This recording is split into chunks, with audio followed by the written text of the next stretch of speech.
दोस्तों, आज हम एक ऐसी टेक्नोलॉजी की बात करने वाले हैं जो आने वाले समय में दुनिया की ऊर्जा समस्या का सबसे बड़ा समाधान बन सकता है। इस टेक्नोलॉजी का नाम है स्मॉल मॉड्यूलर रिएक्टर, शॉर्ट में इसे SMR कहते हैं। आज की इस वीडियो में हम समझने वाले हैं SMR क्या है, कैसे काम करता है, SMR बाकी बड़े परमाणु रिएक्टर से कैसे अलग है, SMR को इतना सुरक्षित क्यों माना जा रहा है, दुनिया के बड़े देश SMR को क्यों अपना रहे हैं, SMR के आगे अभी कौन सी चुनौतियां हैं। दोस्तों, पूरी दुनिया आज एक बड़ी समस्या से जूझ रही है। बिजली की बढ़ती जरूरत और प्राकृतिक ईंधनों जैसे कोयला, तेल, गैस आदि की कमी, और साथ ही कोयला और तेल जलाने से हमारी धरती का तापमान बढ़ रहा है, जिसकी वजह से धरती का टेम्परेचर साल दर साल बढ़ता ही जा रहा है। ऐसे में सभी देश ढूंढ रहे हैं कुछ ऐसा जो साफ, सस्ती और लगातार मिलने वाली ऊर्जा दे सके, जो सूरज या हवा पर निर्भर ना हो। इन सभी मांगों को पूरा करता है न्यूक्लियर पावर यानी परमाणु ऊर्जा।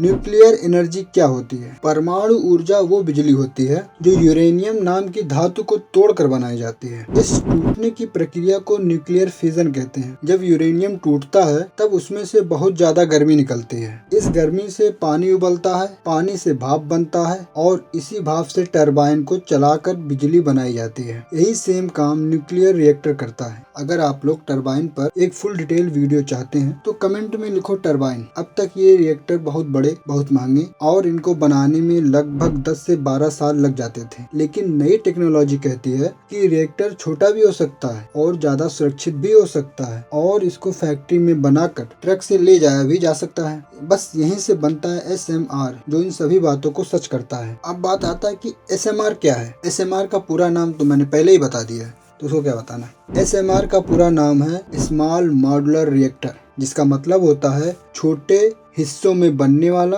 परमाणु रिएक्टर। छोटा, यहाँ छोटे का मतलब किसी कांच के कंचे से नहीं है, बल्कि इसका आकार बड़े रिएक्टर की तुलना में कई गुना छोटा होता है। कई SMR केवल फुटबॉल के मैदान जितनी जगह में भी फिट हो जाते हैं। अब मॉड्यूलर मतलब क्या होता है? मॉड्यूलर मतलब हिस्सों में बना हुआ। SMR को फैक्ट्री में तैयार करके ट्रक, जहाज या ट्रेन से सीधे उस जगह पर ले जाया जा सकता है जहाँ पर भी इसे इंस्टॉल करना है। रिएक्टर जहाँ परमाणु ऊर्जा से गर्मी बनती है, यानी यह बिजली बनाने के लिए उसी न्यूक्लियर फिजन प्रक्रिया का इस्तेमाल करता है, लेकिन ये तकनीक नई और ज्यादा सुरक्षित होती है। अब बात आता है कि SMR क्यों बनाया गया है, कारण क्या है। जब हमारे पास पहले ही बड़े परमाणु रिएक्टर हैं, SMR को बनाने की क्या जरूरत है? SMR बनाने के पीछे कुल 4 कारण हैं, जो कि मेन है। सुरक्षा बढ़ाने के लिए SMR को ऐसा डिजाइन किया गया है कि अगर बिजली बंद हो जाए या कोई खराबी आ जाए, फिर भी रिएक्टर खुद ब खुद ठंडा हो जाएगा, और ये सब होता है पैसिव सेफ्टी सिस्टम की वजह से। लो कॉस्ट, बड़ा रिएक्टर बनाने में हजारों करोड़ों डॉलर लगते थे और उनको वहीं तैयार करना पड़ता था जहां उसको यूज करना है, जबकि SMR का फैक्ट्री में मास प्रोडक्शन किया जा सकता है, इसलिए इसकी कॉस्ट बड़े रिएक्टर के कंपेयर में कम हो जाता है। फास्ट कंस्ट्रक्शन, बड़े रिएक्टर को तैयार करने में लगभग 10 से 12 साल लग जाते थे, जबकि SMR 2 से 3 सालों में ही बनाया जा सकता है। फ्लेक्सिबल लोकेशन, इसका मतलब है कि इसको जरूरत वाली जगहों पर लगाया जा सकता है, जैसे आइसलैंड, दूर दराज के वो इलाके जहां बिजली के तार नहीं पहुंचाए जा सकते हैं। यहाँ तक कि इसको पानी वाले जहाज पर भी लगाया जा सकता है। SMR का उपयोग किन किन जगहों पर किया जा सकता है? SMR का उपयोग केवल बिजली के लिए ही नहीं, बल्कि दूसरे कामों के लिए भी हो सकता है। बहुत सी फैक्ट्रियों में टेम्परेचर की जरूरत होती है, इसके लिए इंडस्ट्रियल हीट प्रोडक्शन करना, भविष्य का ईंधन कहे जाने वाले हाइड्रोजन के प्रोडक्शन में भी इसका इस्तेमाल किया जाता है। समुद्री पानी को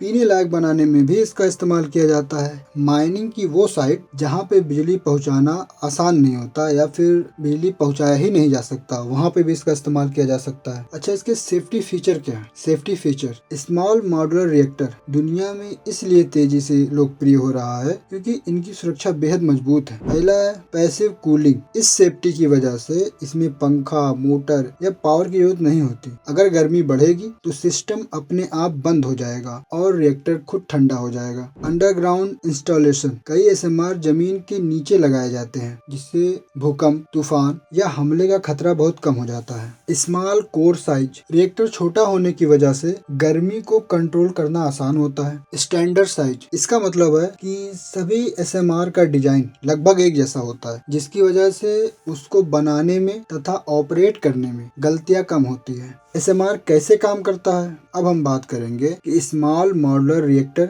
एक्चुअली कैसे काम करता है। इसको हम ऐसे समझ सकते हैं कि एक छोटा बॉयलर जिसमें फ्यूल के रूप में न्यूक्लियर का उपयोग करते हैं। न्यूक्लियर फिजन, जो कि इसमें एनर्जी का रियल सोर्स है। यूरेनियम के एटम्स स्प्लिट होते हैं जिसका मतलब होता है कि एटम्स छोटे छोटे टुकड़ों में टूट जाता है जिसकी वजह से इनमें से बहुत ज्यादा हीट निकलती है। जब एटम्स की बॉन्डिंग टूटती है तो उसमें से एनर्जी रिलीज होती है। इसी एनर्जी की वजह से हीट जनरेट होता है। जब एटम्स टूटते हैं तो उसमें से न्यूट्रॉन्स निकलते हैं जो एटम्स को और भी ज्यादा टुकड़ों में तोड़ते हैं और ये प्रक्रिया ऐसे ही रिपीट होती है। इसी प्रक्रिया को ही चेन रिएक्शन कहते हैं। यही प्रक्रिया एक बड़े न्यूक्लियर रिएक्टर में होता है, लेकिन एसएमआर में ये चेन रिएक्शन को बहुत कंट्रोल तरीके से चलाता है। हीट से बिजली कैसे बनती है, उसमें बता दो, बिजली हीट से नहीं बनती, लेकिन हाँ, हीट की वजह से जरूर बनती है। न्यूक्लियर फ्यूजन से निकली हीट को कूलेंट एब्जॉर्ब करता है। कूलेंट में पानी भरा होता है।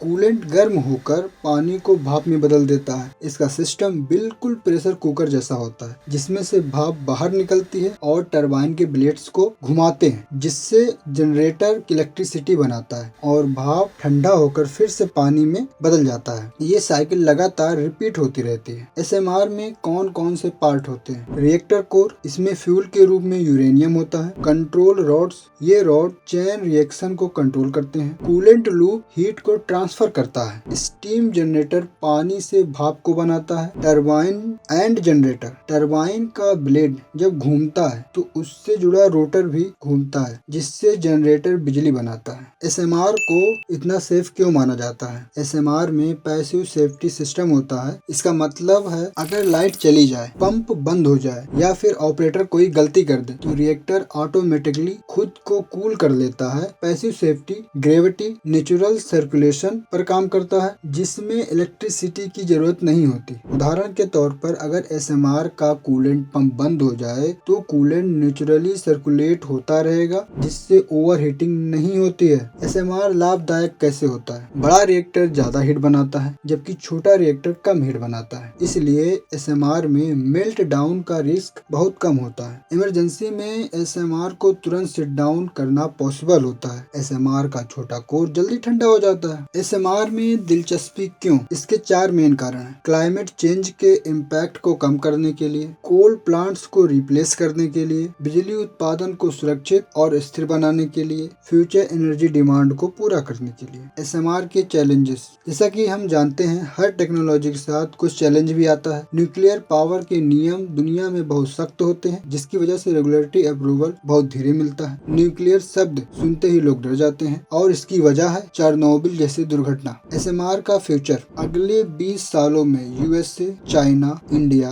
कनाडा, यूके जैसे ये सब देश एसएमआर को लाखों लोगों तक बिजली देने के लिए उपयोग में लाने वाले हैं। एसएमआर मुख्य रूप से 5 प्रकार के होते हैं। इनमें सबसे ज्यादा कॉमन है लाइट वाटर रिएक्टर एसएमआर। ये एक बड़े न्यूक्लियर प्लांट का छोटा रूप है जिसमें कूलेंट के रूप में सामान्य वाटर का उपयोग किया जाता है, लेकिन इसके कॉमन होने का यह मेन कारण नहीं है। मेन कारण है इस पर सबसे ज्यादा रिसर्च किया गया है और इसका अप्रूवल प्रोसेस भी आसान होता है, इसलिए ये सबसे कॉमन है। अगर हम 5 प्रकार के एसएमआर की बात करें तो light water reactor, heavy water reactor, high temperature gas cold reactor, fast neutron reactor, molten salt reactor. अब हम इसके कुछ कॉमन मिथ और रियलिटी की बात करते हैं। बहुत लोग न्यूक्लियर सुनते ही डर जाते हैं, इसलिए ये मिथ क्लियर करना जरूरी है। मिथ नंबर 1, एसएमआर भी बड़े रिएक्टर जैसा डेंजरस होगा। रियलिटी, जैसा कि मैं पहले ही बता चुका हूँ, एसएमआर में पैसिव सेफ्टी सिस्टम रहते हैं। मिथ नंबर 2, एसएमआर बहुत रेडिएशन फैलाएगा। रियलिटी ये है एसएमआर सील्ड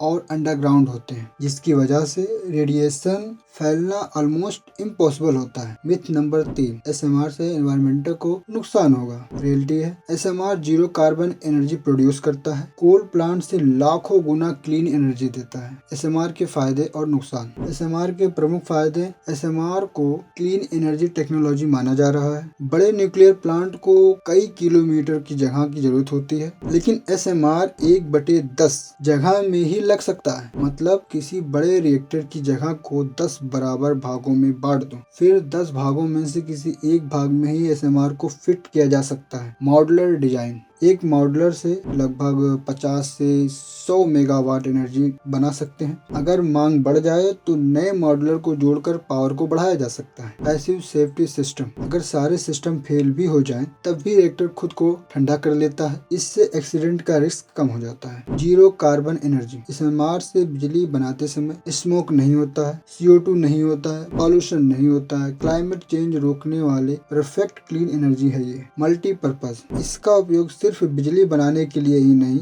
और भी काम में उपयोग किया जा सकता है। Industrial heat, clean hydrogen production, remote military base पे। कोल प्लांट का रिप्लेसमेंट। पुराने कोल प्लांट की जगह SMR आसानी से फिट हो सकता है। इससे कोल प्लांट में जो पहले से इलेक्ट्रिकल ग्रिड लगे हुए हैं उसका रीयूज किया जा सकता है। SMR के डिसएडवांटेज। हर टेक्नोलॉजी की तरह SMR के भी कुछ डिसएडवांटेज हैं। नई टेक्नोलॉजी होने की वजह से अभी इसकी कीमत बहुत ज्यादा है, प्रोडक्शन कम है। न्यूक्लियर अप्रूवल दुनिया में सबसे ज्यादा स्ट्रिक्ट होते हैं। माना कि SMR वेस्ट कम बनाते हैं, लेकिन फिर भी न्यूक्लियर वेस्ट को स्टोर करने के लिए प्रॉपर सिस्टम चाहिए होता है। अभी हर देश के पास fuel fabrication, skilled worker, reactor manufacturing available नहीं है। ये चीजें अभी भी धीरे धीरे बन रही हैं। कुछ देश इसको हो सकता है बना ले, कुछ देश अभी इसको डेवलपमेंट करने में लगे हैं। लेकिन फिर भी मैं आखिरी में यही कहूंगा कि SMR है तो एक न्यूक्लियर पावर। घटनाएं जानबूझ के नहीं होती। वैसे मैं बता दूं, इंडिया भी अपना खुद का SMR लगभग 2035 तक तैयार कर लेगा।